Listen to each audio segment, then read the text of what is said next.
இன்றே டவுன்லோட் செய்து உங்கள் ஃபேவரட் ஷோக்களை என்ஜாய் பண்ணுங்க. என்ன தேவகி, நீ மட்டும்தான் அந்த 10 லட்சம் உன் கைக்கு வந்தாதான் உன் பையனுக்கு கல்யாணம்னு சொல்லிக்கிட்டு இருக்க. ஆனா உன் பையன் இன்னைக்கு அந்த தீபா கழுத்துல தாலியை கட்டி கொண்டு போயிடுவான் போல இருக்க. எனக்கு என்னமோ உன் பையன் உன்னை விட்டு ரொம்ப தூரம் போயிட்டான்னு தோணுது. போ போய் என்னன்னு பாரு, இது இப்படிதான் நடக்கும்.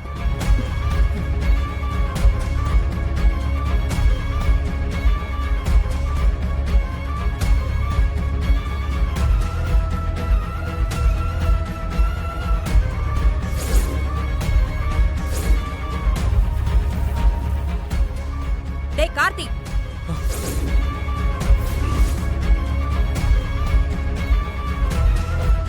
அம்மா.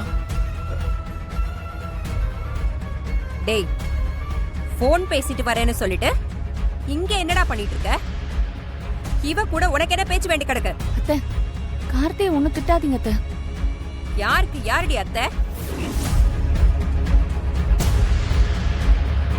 மா கத்தாதீங்கம்மா, நான் தான் தீபாவை வர சொன்னேன். நான் அவகிட்ட தானே பேசிக்கிட்டு இருக்கேன். நீ எதுக்கு வக்காலத்து வாங்கிட்டு வர? இல்ல. நீ பேசாம நில்லு. உனக்கு என்ன பண்ணணும்னு எனக்கு நல்லா தெரியும். அவன் கூப்பிட்டா நீ வந்துருவியா? இப்படி பேசி பேசி அவனை முந்தானையில முடிச்சு போடலான்னு பாக்குறியா? என்னம்மா இப்படி பேசுறீங்க? அவங்க 2 பேருமே கல்யாணம் பண்ணிக்க போறவங்க. அவங்க தனியா பேசிக்கிறதுல என்ன தப்பு இருக்கு? என்னது கல்யாணம் பண்ணிக்க போறாங்களா? இங்க பாரு, 10 லட்சம் கொடுத்தாதான் கல்யாணம். அத கொடுக்காம இந்த கல்யாணத்தை நடத்திடலான்னு அக்காவும் தங்கச்சியும் தப்பு கணக்கு போடாதீங்க. இதெல்லாம் உங்க திட்டம் தான் எனக்கு நல்லாவே தெரியும்.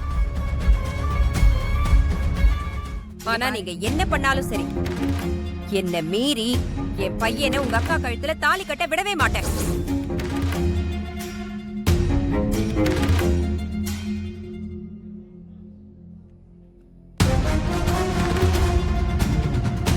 கார்த்தி, எப்படி இருக்கீங்க? பாருங்க, இது உங்க வீடு இல்லை இப்படி இஷ்டத்துக்கு கத்துறதுக்கு. இங்க நிறைய விஐபிகள்லாம் வந்திருக்காங்க. எதுவாக இருந்தாலும் அப்புறமா பேசிக்கலாம். டேய், உன்னால தான்டா நான் அவமானப்பட வேண்டியதா இருக்கு. வாடா, வான்னு சொல்றேன்ல, வா வாடா.